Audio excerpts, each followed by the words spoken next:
A lot of people are saying that AI isn't really for them when it comes to writing, but when I probe a little deeper, I find that what they're really talking about is that AI isn't for them in the actual draft writing process. But writing is about a lot more than just putting down the words on the page. And in this video, I'm going to walk you through every single use case that I can think of for writing, but be sure to let me know in the comments if there are any that I missed or any that you have found especially helpful. Once again, this is for AI writing only. I'm not talking about AI art or video or music, because that would triple the amount of options I have on this list. As it stands, I got 75 of these, so let's get to them.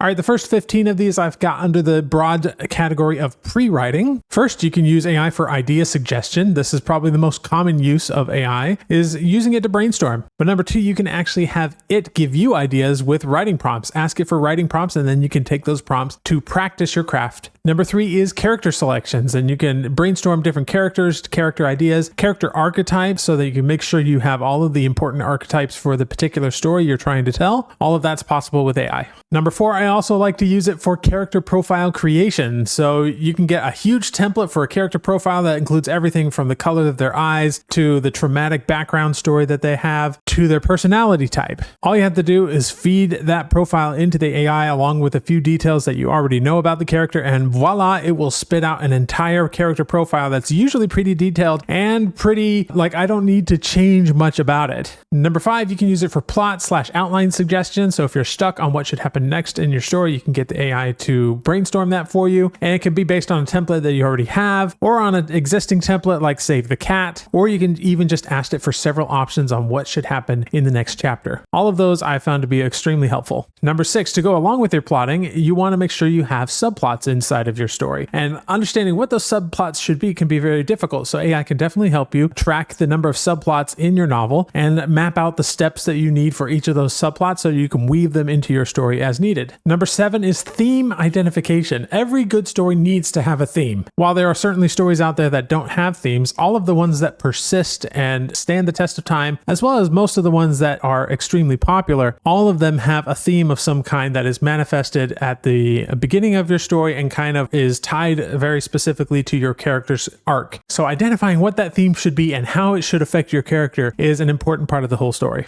Number eight, synopsis writing. So we've already covered a lot of things that AI can brainstorm for you. Sometimes it's useful to just take all of that stuff and boil it down into a nice and neat synopsis. And speaking of generating lots of characters and world building, AI can also help you create a story Bible. Not only can it help you to create one before you start writing your book, but you can also give it an existing book, and through a interesting process there, you can actually break it down into its component parts and break those down into a full-on story Bible that will track everything that you need to know about the characters, everything you need to know about the world building, about the setting, about the actual plots and events of the novel. It's very, very handy for this purpose. With a story Bible comes a lot of world building, and AI can absolutely help you expand your world building. One of the secrets to world building, particularly for fantasy or science fiction, is you pick one aspect of the world that is significantly different from our own, and then you just track that and see how would that affect all other areas of the world. You don't necessarily need to come up with a ton of different stuff. All you need to know is what are the ramifications of this one big thing being different. And then AI is actually really good at helping you map out what your world would look like with that one big change present.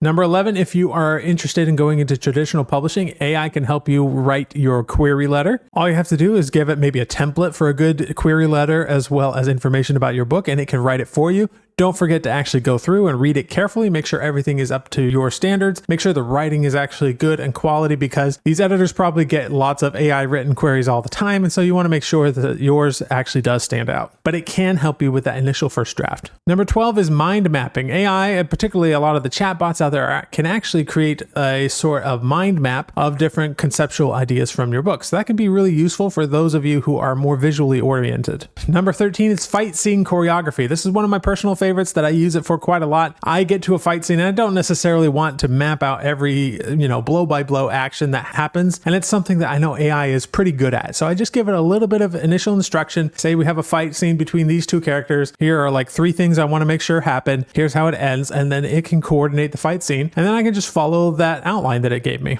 Number 14 is timeline creation. This kind of goes along with the world building, but a good timeline is actually really important for your book to make sure you keep track of when everything takes place. So make sure your events are plotted out and that the AI can help you see if there are any inconsistencies, make sure that they all fit together properly. My first ever successful website that I ever created was a website called All Timelines. It's a little out of date now, but if you go there, you'll see I am a little bit of a sucker for a good timeline. So definitely one of my favorite applications. Number 15 is an extrapolation assistant. And what I mean by this is there can be a lot of ramifications from the events of your story. So as you continue the story, having a brainstorming partner to go through and say what could be the logical or sometimes more radical future implications of this story or this world building element or whatever it is. AI is really good at giving you possible suggestions that can really get your brain fired and going on all cylinders to keep writing that next story. All right, numbers 16 through 34, I've got under the broad umbrella of writing and editing. The first one here, number 16, is the actual writing. Now, this is only one part of the entire writing process, but this is the one that I think most people think about when we're talking about using AI for writing, but it's really just one out of the 75 that I've got here today. But AI can absolutely help you get that first draft down. I, for one, really hate the first drafting process. I love everything else about writing, but it's the one area I get the most friction for. So I do use AI to help me write that first draft. By doing this, it actually makes it easier for me to go in and say, no, that's not right, or I can enhance this here. And that process is much easier since I have something to work with. It's much easier to edit and arrange something that's already been completed than it is to come up with that stuff out of nowhere. And frankly, I think what I end up with at the end of that process is better than it would have been without the AI's help. And I think every author that would be true if you get into the right groove for it. I know authors that use AI to write the first draft and then they completely rewrite it themselves. But just having that first rough draft is enough to really speed them along that process. All right, number 17 is proofreading, which is essentially, just fixing grammar and punctuation, basic stuff. AI is not the best editor, but it can do proofreading pretty well. There's a tool called Edit GPT that I generally recommend for this, but you can also get more powerful tools that incorporate AI like PreWriting Aid, Grammarly, or AutoCrit that can do this on a little bit of a larger scale. And with that, number 18 is text analysis. So not just looking at the grammar and the proofreading, but also analyzing your text, identifying any awkward sentences and things like that. It could be really good, especially if you didn't write with AI to begin with, you were just writing yourself. AI can be really good at identifying some awkward sentences, run-on sentences, that kind of thing.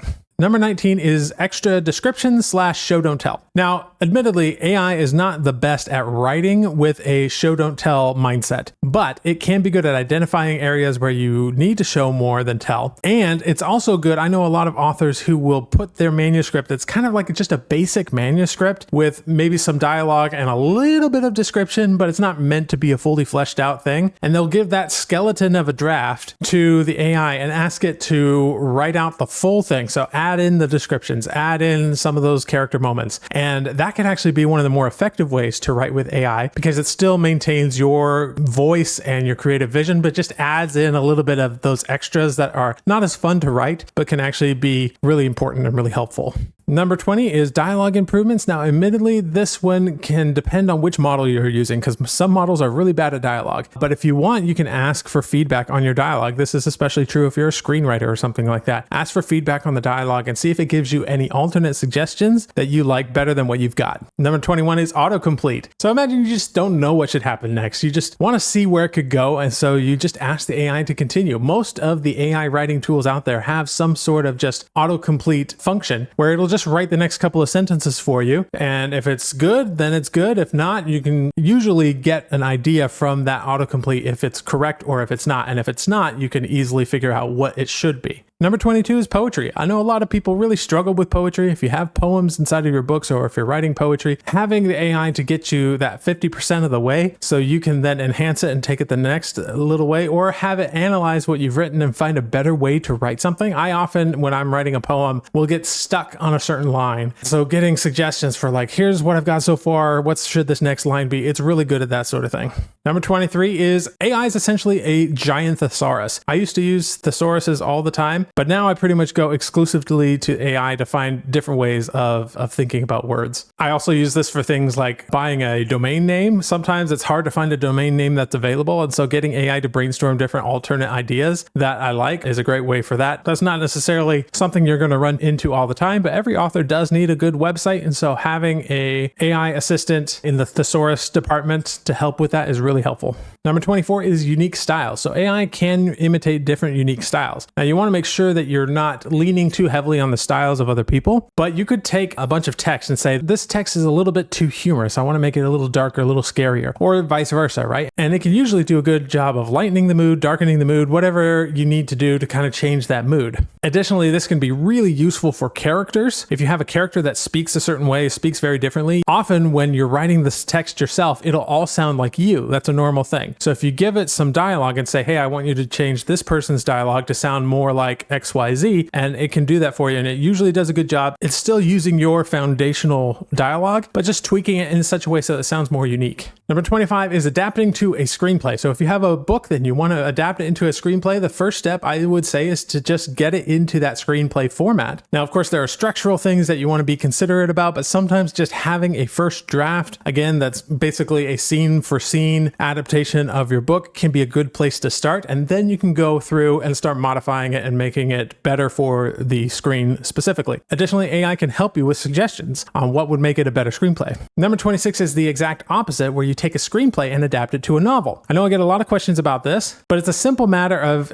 basically doing what I already described, where you give it the skeleton version of the novel, which in this case is the screenplay, and you ask it to flesh out the descriptions and turn it into a novel format. Number 27 is to analyze which are the most commonly words that you've used. If there are particular words or phrases that you overuse in your writing, you can bring it into the AI and ask it for feedback on what are some cliches that you maybe use too often or phrases you use too much. I did this for one of my books, and it told me that I used the phrase, that much was clear, too much. I used it quite a bit throughout the book. And so I went through and I edited a few of those out to make it a better reading book. Number 28 is conflict suggestion. Now, every scene in a story, for the most part, depending on your genre, some of the cozy mystery and, cozy fantasy genres are maybe a little bit exempt from this, but most scenes are driven by conflict, and usually quite a bit of conflict. It's the sort of thing that keeps us drawn into the story. And usually if we lose the pacing of the story, it's because we lost a conflict in one of the scenes where it just kind of dragged, and that's a good way to lose readers. So AI can be a good assistant to see where you may not have had enough conflict and how you can add a little bit more tension into that scene. Conflict doesn't always have to be the sort of like person one fighting person B kind of a thing. It can just be, someone really has to go to the bathroom while they're having this conversation. It could be something as simple as that to add that tension, that conflict into the scene. Number 29 is content simplification. And what I mean by this is taking something that was maybe a little bit too academic or a little hard for the average person to understand. You can take it and have AI rewrite it in such a way that it is now more legible to the average person. This is particularly important for academics and academic writing who often struggle to speak to the layperson. They're usually writing to a more academic audience, but usually the more you can get your text down to an 8th grade reading level at least, the more that is likely to appeal to a wide audience. And this is what you see with books like Atomic Habits, where it's a lot of really scientific academic know-how boiled down into a way that is really simple for the average human to understand. I also use this same technique for public domain content that I want to create a more legible version of it for people to read. A lot of public domain content is a little bit, admittedly, harder for a modern audience to understand. So getting the AI to simplify that language is a really great way to open up new possibilities for these people. Number 30 is a little bit on the flip side of that one, and that is vocabulary enhancement. Maybe your vocabulary isn't very diverse. You kind of keep things too simple, and you want to expand that a little bit. You can get AI to do that. Now, I would warn you with this one, don't let it go too far because it can start to sound really disjointed and not natural, but sometimes it can be nice to, look for some alternate words for certain things that you've overused. So you can apply this with one of the previous tips that I had, which is to, look for common words that you use too often, and then maybe spice it up with a little bit of improved vocabulary for those sections. Number 31 is point of view consistency. I can't tell you how many times beginner authors have a problem with point of view and making sure that they are consistently in that point of view the whole time instead of head hopping from one character to another, or even in some cases changing tense. So making sure that the AI can scan through and make sure you're staying in the consistent point of view all the time is an important thing. Going along with that one, number 32 is making sure you're consistent in your tense. This one's pretty obvious, but if you're straying from the wrong tense, you want to make sure you get on the right tense, and AI can help you identify those areas. Number 33 is children or young reader books. AI is pretty good at coming up with ideas and writing for children's book and children's literature, as well as more young reader storybook type things. I've even used it to simplify the language of my books into a more young reader storybook type of story, and it's really effective at doing that. So that's just another way you can create a different type of book out of existing books. And number 34 is to create comic books. So you can create a comic book script using AI for writing. And then of course you'll combine that with AI art or an actual artist or whatever it is you want to do to create a more fleshed out comic book.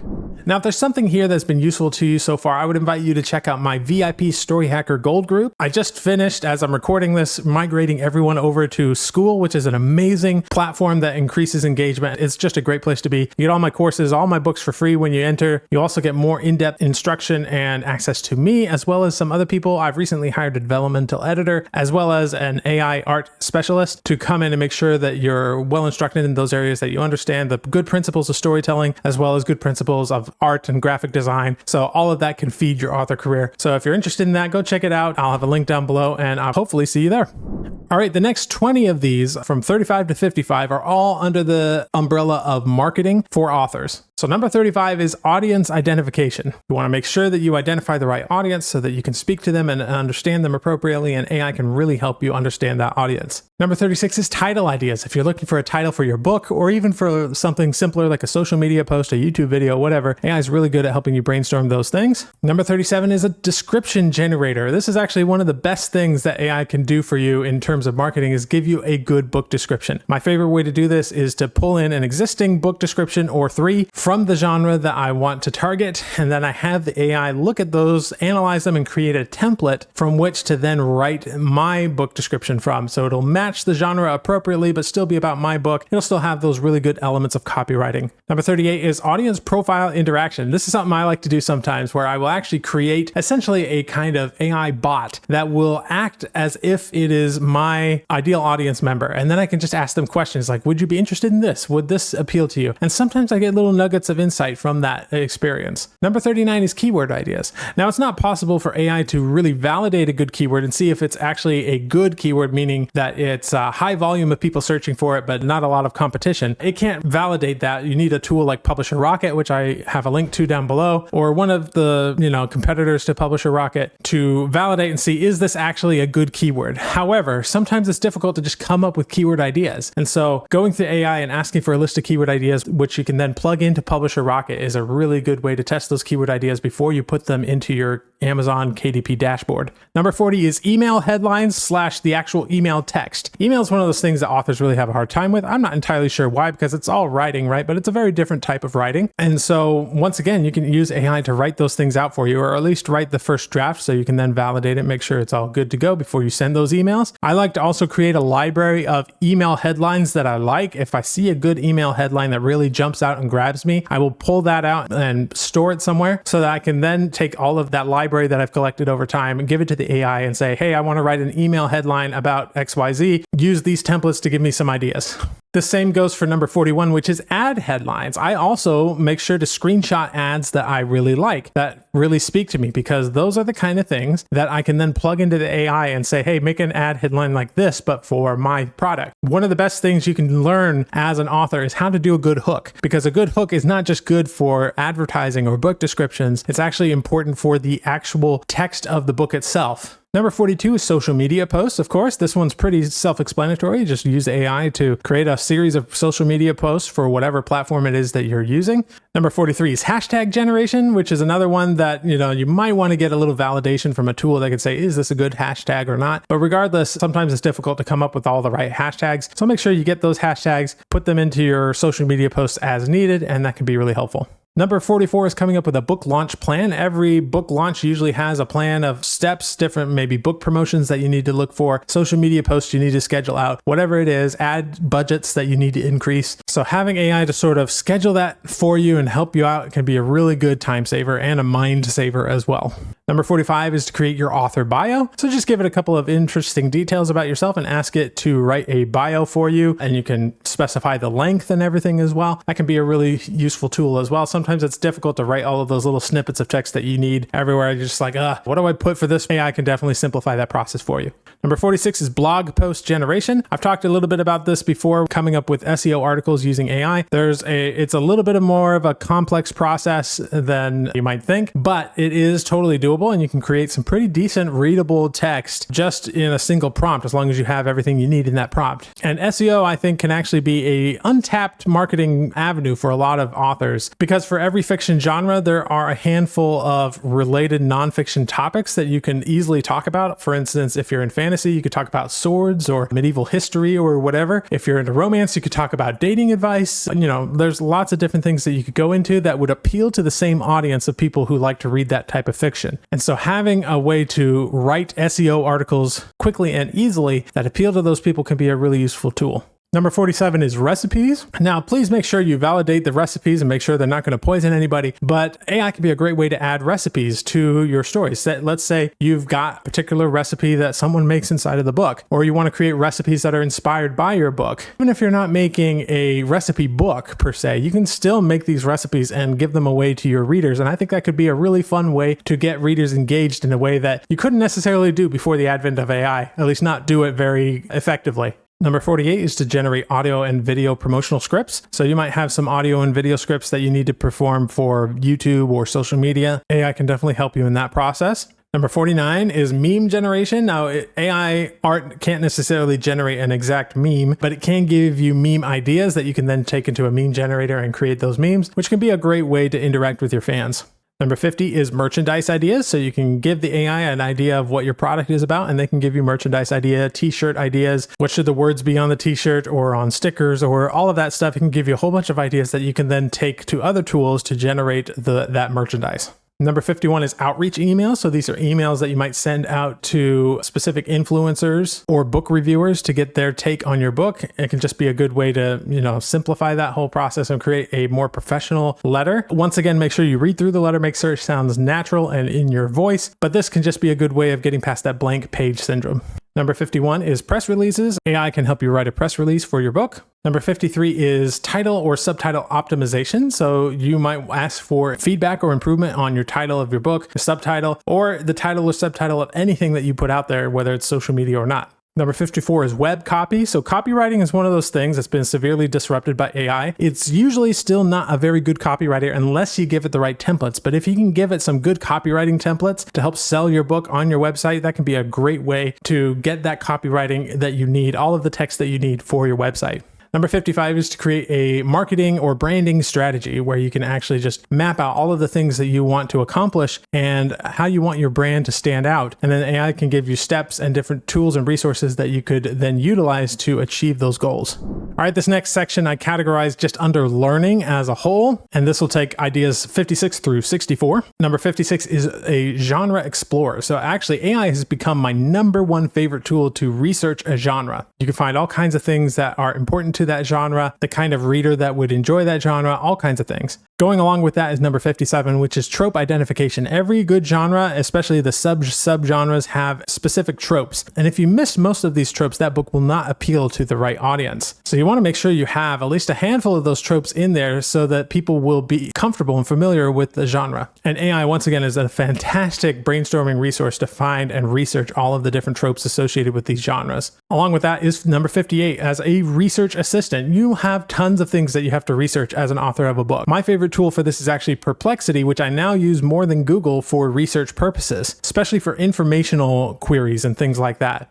Number 59 is developing a writing schedule. So you're trying to build different writing habits into your life, but you have all kinds of responsibilities and things like that. Well, you can turn to AI and say, here's all of the things that I've got. Given my schedule, can you help me adjust my schedule so I can fit some writing into that process? Stuff like that could be really helpful. Number 60 is to become a writing coach. So AI can actually embody a writing coach. So you can ask it questions and it'll ask you questions and you have to respond. And it can sometimes make you think more than you normally would have as a writing mentor, writing coach, someone to kind of walk you through the process. Number 61 is it can actually analyze style of other authors. So you can give it a writing sample of, let's say, pick your favorite author, give it a writing sample of that author and say, can you describe for me some important information about this author's style? And it will give you information that you can then learn what it is about that author that is so good, at least in their prose writing style.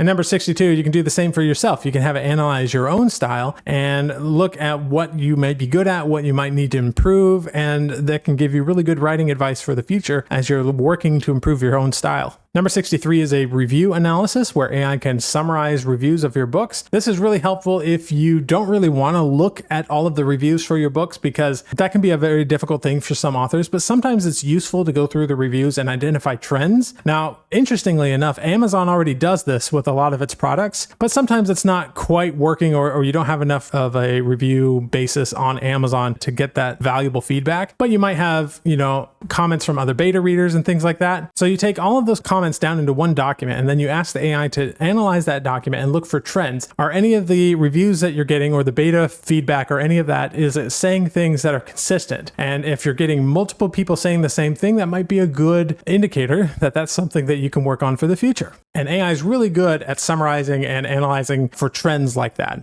Number 64 is to get book suggestions. So this is actually another thing that AI is really good for, especially an AI that is connected to the internet like Perplexity or ChatGPT Search, where you can actually ask it for book suggestions based on some of your favorite books. You give it a list of your favorite books, say, give me more like this, and it can easily give you more in that realm.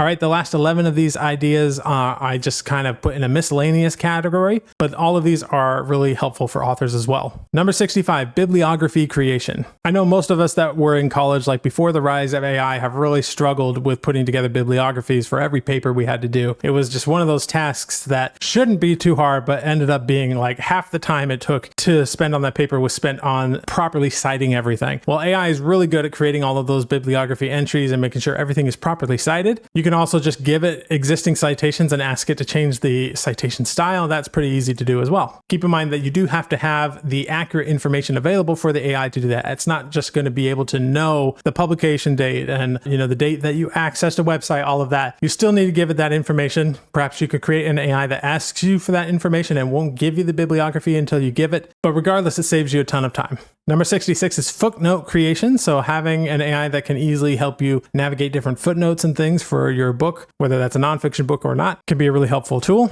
Number 67 is dictation cleanup. So if you are someone that likes to dictate with a dictation platform that usually leaves a couple of errors in the dictation, AI is really good at cleaning all of those up so it reads more smoothly. And if you want, there's a tool that I recommend and I have a link to down below called PreWriting, which will actually do all of that for you all at once. So the dictation that it gives you is actually extremely accurate. Number 68 is translation. Now, this is one of those things that AI is getting really good at, and there's a tool called DeepL that I typically recommend for translation. Keep in mind that you're still going to need a proofreader whose native language is the language you're trying to translate into, because there are usually a little quirks of the language that really need a native speaker to identify for you. That said, it's still so much cheaper to hire a proofreader than it is to hire someone to translate the entire thing. So this is definitely an area where I would be using AI. Number 69 is to create a role-playing game. You can do this to actually create the documentation that you need for a full role-playing game, but you can also create an AI bot of some kind that will act as a DM for a role-playing game. So you give it information about your world and the mechanics of the game you want to use, and it can act as a DM for that thing, which is a great thing to maybe even test a few ideas for a role-playing game that you have before you really have all of the materials and the players and everything. Number 70 is to interact with characters. So this is similar to the interacting with the audience avatar that I talked before, but you can basically give the AI information about the character and have it act as if it is that character. And then you can then have a conversation with that character, which is a really good way to nail down the voice of that character. Number 71 is to create copyright pages. This is a pretty simple thing that AI can do easily. You just give it the right information about your book, like the year it was published, the publishing company, all of that, and it can just give you a really good copyright page. Number 72 is to actually give you ideas for image prompts. So you can give it a piece of your text and it can actually shoot out some prompts that can be used for images. I actually use this to create illustrated versions of some of my books where I will have it analyze a chapter, give me a bunch of images that I could create from that chapter, and then I can just go and create them. Number 73 is to create your company or imprint name. This is something that is sometimes difficult to brainstorm for some people, and just having someone to bounce ideas off of can be a really good thing to finally nail down that company name so you can become official as an author. Number 74 is title capitalization. This is kind of a small little one, but I can't tell you the number of times where I've had like, I've got to capitalize all of these chapter titles, which for some reason weren't capitalized. So I just take them, give them to ChatGPT and have it capitalize everything. And it's much faster than going in there and having to capitalize everything myself. Plus it tends to be more accurate because sometimes I might get the wrong word capitalized or something like that. And number 75, last one on our list, is data entry. I think this is one of those things that most people in their life will encounter some form of data entry work that they'd rather not do. And AI is particularly good at data entry because it involves such like structured thinking. I've also found it can do some more complex tasks. So I gave it the instructions that for that column only, it had to format everything in HTML, and it did it, and it did a really good job. So AI is a tool just like any tool, and it doesn't have to be just about writing a first draft. AI can help you at every step of your author business. And I haven't even covered audio and video, things like book trailers and things like that that are now possible with AI. But while it can be used for anything, it probably shouldn't be used for anything. And this is one of those things that I emphasize over and over again. AI should be used in those areas where you need it most so that you have more time to focus on the things that you are best at and the things that you love the most. Find that area of your life that is the biggest pain point and try to find a way to incorporate AI so that pain point disappears or is significantly reduced, and you'll have more time for the things you love. This video was helpful for you. I have a whole video about how to actually go through the entire writing process with AI, which you should definitely check out if you want to write a good book with AI, not just a poorly written book. And I will see you in the next video.